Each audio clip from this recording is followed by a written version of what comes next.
10 மினிட்ஸில் பாஸ்தா செய்யலாங்களா? அதுவும் செம்ம ட்ரெண்டிங்கில் போயிட்டுருக்கு இந்த ரெசிபி. பார்க்கவும் சரி, டேஸ்ட்டும் சரி ரொம்ப சூப்பராக இருந்துச்சு.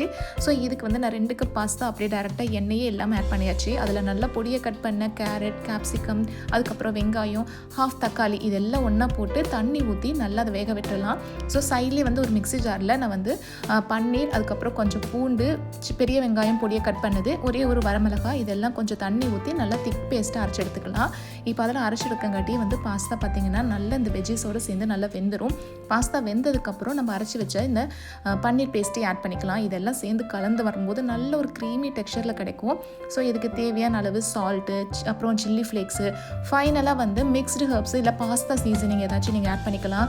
ஸோ லாஸ்ட்டாக நல்லா சீஸியாக இருக்கிறதுக்கு ஒரு ஸ்லைஸ் சீஸும் ஆட் பண்ணியாச்சு. இதெல்லாம் மிக்ஸ் பண்ணி எடுத்து நல்லா சுட சுட சர்வ் பண்ணும்போது நல்லா க்ரீமியாக சூப்பரான பாஸ்தா ரெடி ஆயிடுச்சு. ரொம்ப ஈஸியாக செஞ்சிடலாம். ஸோ ஒரு ட்ராப் கூட எண்ணெய் கிடையாது. அதே மாதிரி எல்லாம் ஒன்றா சேர்ந்து கலக்கும்போது அவ்வளோ டேஸ்ட்டாக இருந்தது. கண்டிப்பாக ட்ரை பண்ணுங்கள்.